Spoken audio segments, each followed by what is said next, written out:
Scully. And today I have information on the 12 propositions on the California general election ballot. And to help me get through them all is Allison Regan. She's an attorney for the city of West Hollywood. Thank you for joining us, Allison. Thank you for having me, Scully. It's great to see you. Good to see you. And just so everyone knows, Allison is in her home office, and I am in a theater with fake spectators, so we're both being safe. So what do we say we just jump right in, Allison? Sounds great. We're so glad to have you. Let's talk about Proposition 14. So Proposition 14 is a bond measure. It's asking California taxpayers to fund a $5.5 billion bond to fund stem cell research. And just a little background on this, usually medical and scientific research is funded by the federal government and public and private institutions. But in 2004, you might remember that the George W. Bush administration, they prohibited federal funds from going to stem cell research. So the California taxpayers said, you know, we think that's something important to research, so we're going to fund it ourselves. And that's unusual. Usually state taxpayers don't fund this kind of research. So then in 2008, when President Obama took office, he eliminated that prohibition. So then federal funds could be used for stem cell research. But nevertheless, the person behind the original proposition in 2004 is now back asking for California taxpayers to continue to fund stem cell research. And this would cost, if we pass this would cost taxpayers about $350 million every year for the next 25 years. Wow, that seems like a lot. What do you recommend for Proposition 14? Well, you know, California, because we're in the middle of a pandemic and our economic situation is pretty dire right now, California really has more immediate needs for the taxpayer money. And so my recommendation is no, because this really isn't something that bond money should be used for. Thanks. How about Proposition 15? So Proposition 15 is a proposition that amends another proposition. In 1978, a proposition was passed called Proposition 13, and this amends Proposition 13. And you said that was from 1978, Proposition 13? That's exactly right. I wasn't around in California then, so what inequities are we talking about from that proposition? So what Proposition 13 did is it basically said both homeowners and corporations, if they held on to their property, they wouldn't get reassessed. So they would pay the same property taxes that they were paying when they first bought the property. The inequities come up because corporations also got this tax exemption, and it really wasn't meant for corporations and large businesses. It was really meant for seniors who were on a fixed income but saw the value of their property really go up, and they would be stuck with this higher tax bill in spite of the fact that they were on a fixed income. And so this proposition would eliminate the exemption for large corporations. They would have to pay the assessed value on this, the tax on the assessed value of the current value of the property. It still is capped at 1%, but it would definitely help improve some of those inequities from Proposition 13. Well, I'm sure there's a lot of arguments on this from the corporations. Yeah, there are, but the arguments that they're using don't really apply because they're not in the same situation as a residential property homeowner who is a senior and who is on a fixed income. And unfortunately, what this has also led to is it's made it harder for small and new businesses to compete because they have to pay higher property taxes than these large corporations, which have been able to hold on to their properties for decades and decades. So what's your recommendation then for Proposition 15? So my recommendation is to vote yes on Proposition 15 because it just makes the tax system more fair for everyone. Wow, I am so glad you're doing this with us, Allison. It's my pleasure. Great. What do you have to say about Proposition 16? So Proposition 16 is another one that would go back and change a past proposition. Proposition 16 would repeal Proposition 209, which was passed back in 1996. Are you familiar with this one? No, sorry. No problem. So in 1986, Proposition 209 essentially prohibited California from instituting programs that would address disparities in racial and gender programs and public institutions. And it also prohibited any type of affirmative action or any type of efforts to increase diversity in our public universities and other institutions. So It would prevent it? Sorry? It prevents those things? That doesn't seem fair.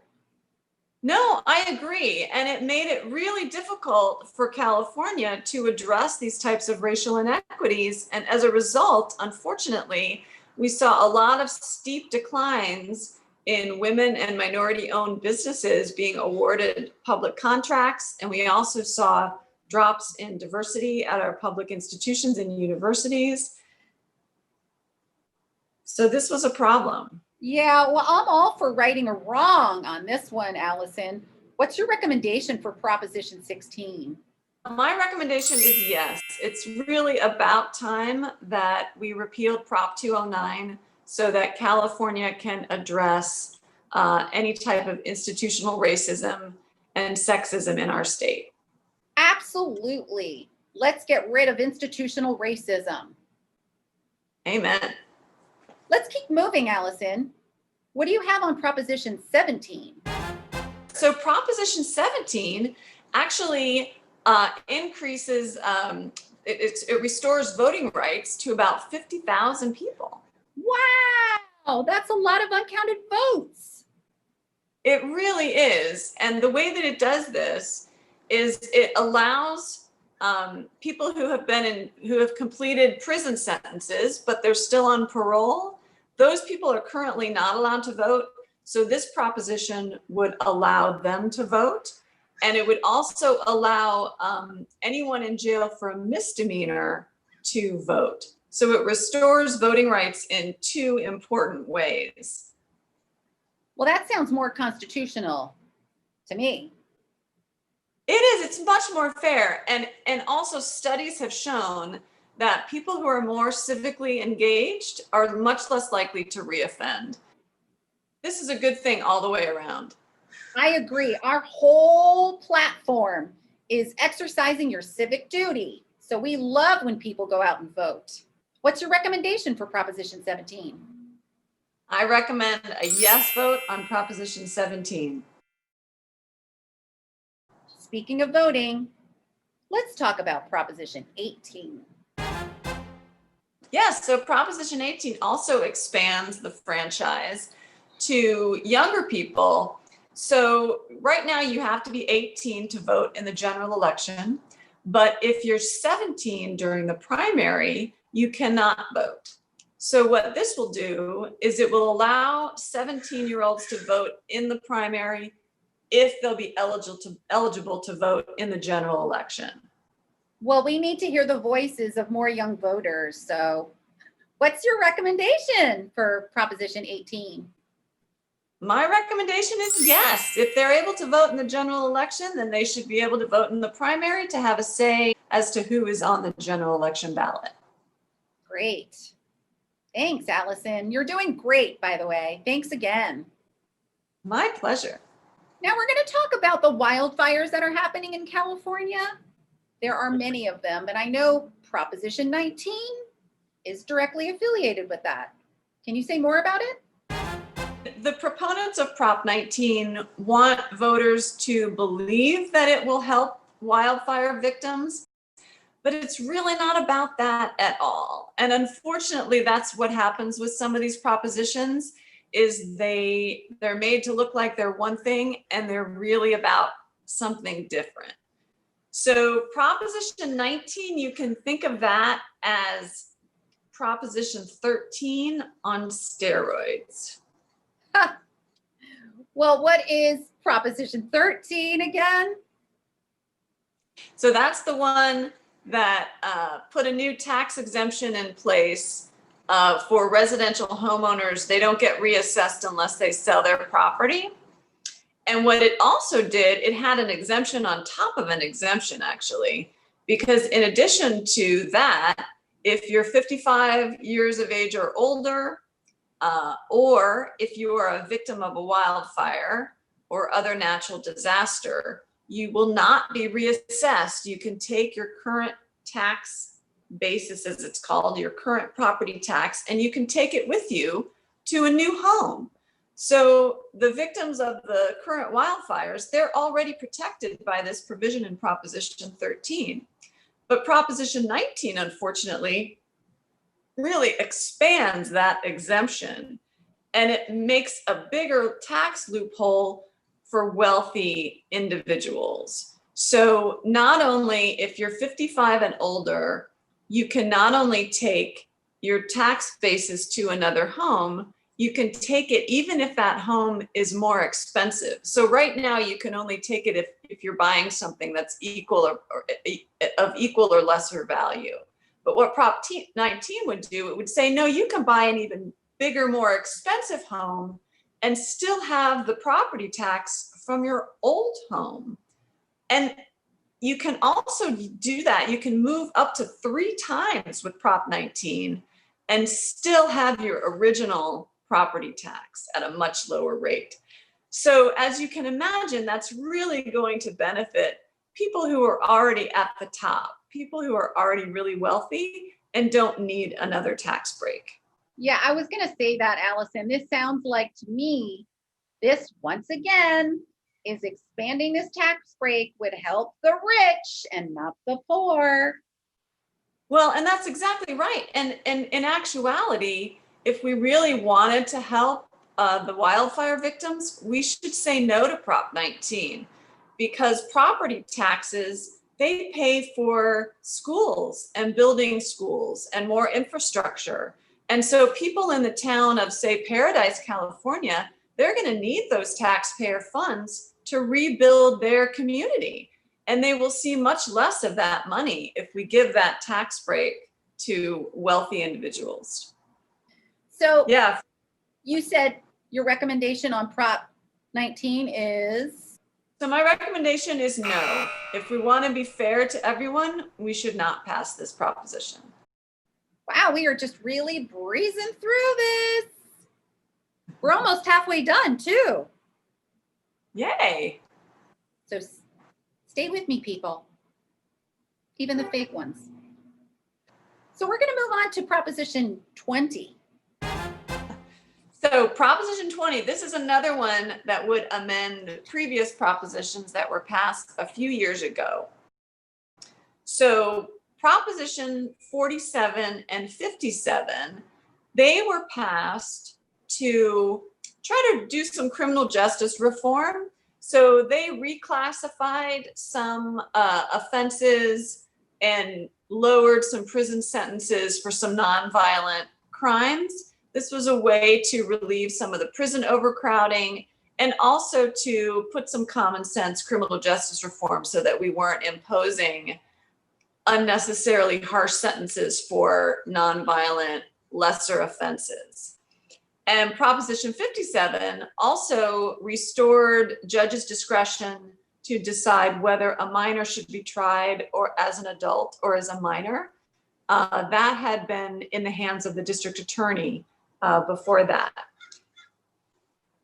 So would you say that Propositions 47 and 57 increase crime the way things are now?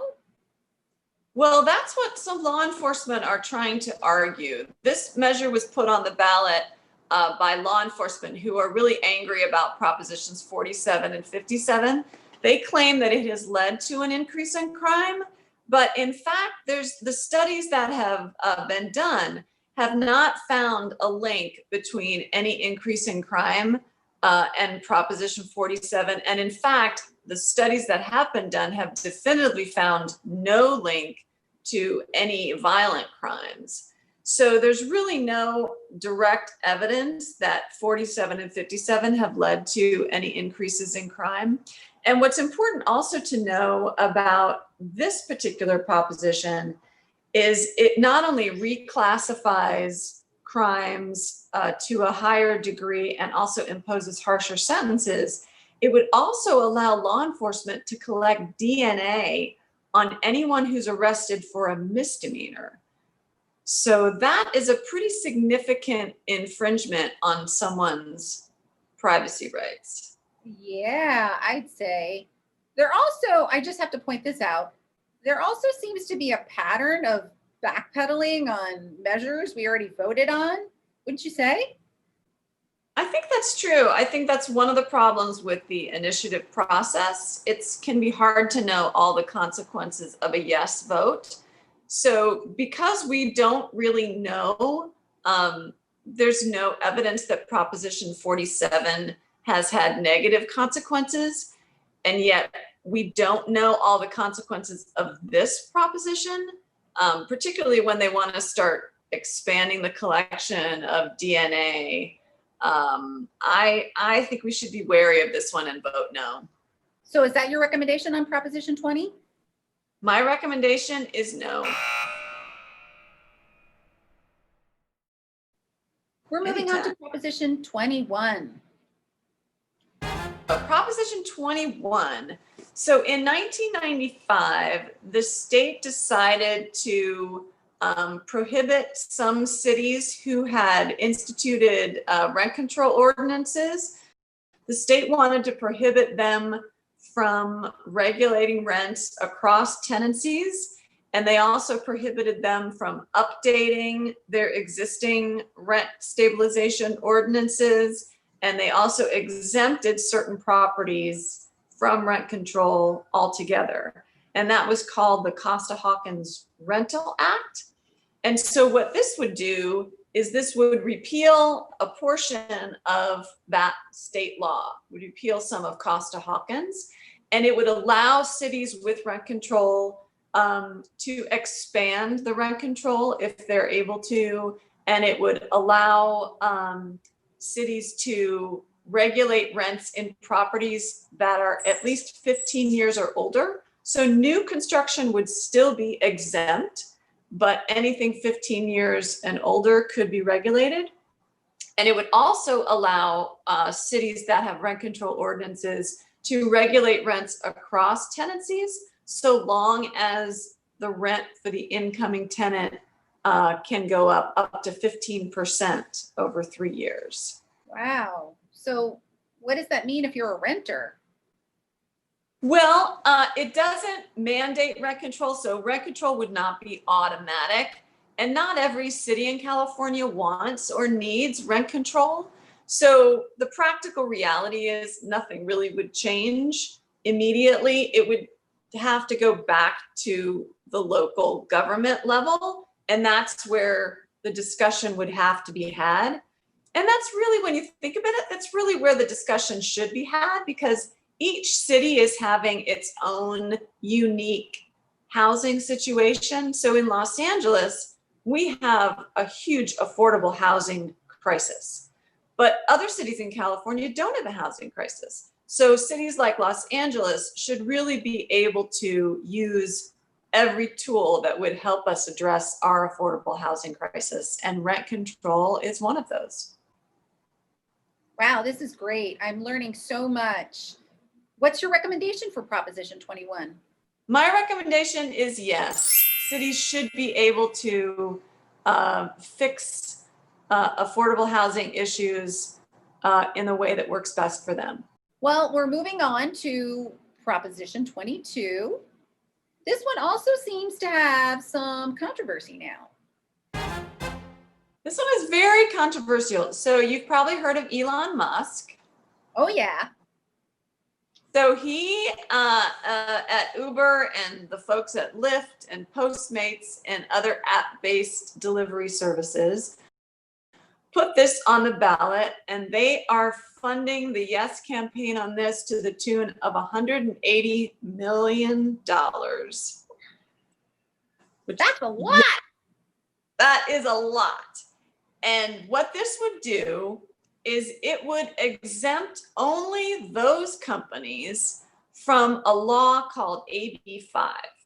And I'll just tell you what AB 5 is. So AB 5 was a state law that was passed that basically sets a test for who is an employee and who is an independent contractor. So it expands those businesses that would be classified as having employees as opposed to independent contractors. So Elon Musk and his gang were not happy about this at all. And so they have put this on the ballot to just exempt themselves from having to provide worker protections and benefits as they would to any employee. Ugh. It's disgusting. Yeah, and the problem with this, they're framing this as if this were about workers' rights, but that's very disingenuous. This, in fact, this is an anti-union, anti-worker measure. It's just meant to insulate these high-profile business interests and to keep them from having to offer worker protections. And then, unfortunately, they're kind of hiding it by throwing a few crumbs, saying that they might pay some of their workers a little bit more. But, honestly, that's like Trump throwing paper towels to the poor people of Puerto Rico after Hurricane Maria. Oh, Allison, you're a monster. We love monsters on Puppets for Polling. That's right. I'm happy to be one. So what is your recommendation for Proposition 22? My recommendation is a hard no on 22. I admit that there are a lot of problems with AB 5, but this measure does not address any of them, and it would just make the situation that much worse. Final stretch here. What about Proposition 23? Proposition 23, that's an interesting one. It's very similar to the one on the 2018 ballot that did not pass. This is kind of the continuing fight between SEIU, which is the Service Workers Union, and the big owners of the dialysis companies. DaVita is one of them. They are in kind of this epic battle to try to get a union contract. And this measure was put on the ballot by the union. And unfortunately, it seems designed only to hit these companies in their profits so that they can negotiate a better contract. And unfortunately, it's couched as a patient protection measure, but it really doesn't seem to be about patients. So I understand that, and yet there are concerns that this measure would cause dialysis clinics to close. Right. DaVita is funding a lot of really scary ads. There's no evidence that dialysis clinics will close because of this, but the concern is that there's really no evidence that the changes that this measure would impose would really improve the quality of care or benefit the patients in any way. For instance, there's a requirement that there be a doctor on site, but there's no ratio requirement. So just having a doctor without reference to how many patients are being treated at once really doesn't improve patient care. So it's really unfortunate because California voters, we're not healthcare regulators. And so we really should not be called upon to address something like this, especially when the goal is not really to improve the quality of care, but simply to gain an advantage in a contractual negotiation. Wow, thanks for the insight on that. What's your recommendation for Proposition 23? My recommendation is no. Great. We only have 2 more to go. Yay! Let's talk about Proposition 24. Proposition 24 was put on the ballot by another rich guy who was unhappy with something that the state legislature did. This person's name is Alistair McTaggart. He is a self-described real estate developer and mogul. And he is unhappy with the State Privacy Act that was recently passed. This is the California Consumer Privacy Act that just went into effect last year. So we really don't know what effect this law has had, or if it's a good one, or if it needs to be improved. Nevertheless, he has put this measure on the ballot to make some pretty significant changes to California's privacy laws. Is my privacy at stake?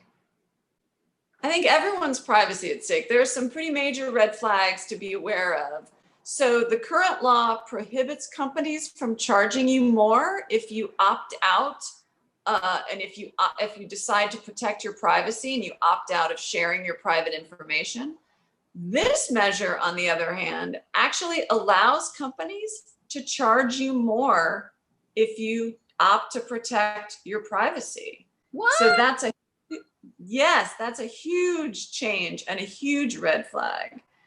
And the second red flag is that it creates an entirely new agency at a cost of $10 million to taxpayers. And their sole job is simply to enforce this law, but the only thing they're allowed to do is impose fines on companies. And that brings us to the third red flag, which is another change to the current law. Because right now, law enforcement, like the Attorney General's office, they can ask for an injunction from the court if a company is doing something in violation of the law. This would change that to prohibit any law enforcement from seeking an injunction. All they would be able to do is levy a fine. So essentially, if a company is willing to pay a $7,500 fine over and over again, they can just keep violating your privacy rights. Wow, that's a lot of red flags, Allison. Absolutely. And this completely illustrates what's wrong with the initiative process. I mean, I'm an attorney, so I read tiny type for a living, and I could barely get through this. It's 52 pages. I'm not even sure about everything that's in it. So voters should absolutely vote no on this. I was just about to ask what your recommendation was. And also thank you for reading all of that little writing for us so that we can understand all of the propositions more clearly, even though they do make it hard for us. They do, and that's why I wear glasses. I have to read that small type so much. Well, they look great on you. Thank you. You're welcome. We are down to our final proposition, Proposition 25. Proposition 25, this is what's called a referendum. So this is asking voters to either uphold the law or overturn the law. And the law that we're talking about is a law called SB 10 that was recently passed by the legislature. It hasn't been able to take effect yet because this referendum was put on the ballot before it could actually go into effect. But what this law does is it eliminated our cash bail system. And so just briefly, the cash bail system essentially punishes people for being poor. So if you're able to pay to get out of prison, then you will not stay there until your trial. Whereas if you can't afford it, you are stuck in jail until your case goes to trial. And that's just fundamentally unfair. So what SB 10 did is it eliminated the cash bail system and it instituted a new system, which is based on 2 criteria to decide whether someone should remain in custody pending their trial. And that's public safety and flight risk. And those are really the only 2 factors that should go into a pre-custodial determination. Sorry to interrupt. I feel like we should talk about SB 10. I understand there are some flaws in SB 10. That's absolutely right, Scully. So some of the concerns about SB 10 are that it replaces one bad system with another bad system. So there are concerns that law enforcement has too much of a say in how those two factors, the public safety and the flight risk factors, are weighed by the judge. And so the opponents of this law aren't really satisfied with the new system that was put in place. And I think that there is some, there could be some truth to that. There could be some concerns, but I don't think we should throw out the baby with the bathwater. I think what we should do is allow SB 10 to go into effect. And if there are problems with it, we can amend it and work to improve it. But getting rid of the cash bail system was such a heavy lift, and it was such a huge improvement overall that we should really keep SB 10 in place and just try to improve it if necessary. That sounds like a better plan. What's your recommendation for Proposition 25? So my recommendation is yes on 25, which would uphold SB 10. Wow, Allison, I think we did them all. You did it. That's so great. Thank you so much for taking the time to go through all of these propositions and discuss them with us. And I know that you had to check your notes to make sure that you got everything. And we appreciate that so much so that we didn't miss anything. And thank you so much for joining Puppets for Polling and Public Outreach. We're really trying to reach all our voters and let them know that they need to vote on November 3rd or early. You can vote early. And you also should vote on your propositions and measures. So stay tuned where Puppets for Polling will talk more about the measures and what else is on the California and Los Angeles ballot. Allison, thank you again for joining us. Please tell us how we can maybe find you with additional questions or concerns or to review these propositions again. Absolutely. So I have a public post on my Facebook page summarizing all of these propositions, and you can find that under my name, Allison Regan, ALISONREGAN. All right. Scully, it was so nice to meet you. It was so nice to meet you, Allison, and we really appreciate you coming out to speak with us, the puppets, and all of us. And let's tell the public what we want them to do. Don't forget to vote. Yay! Yay! Thanks again, Allison. We'll see you soon. All right. Bye.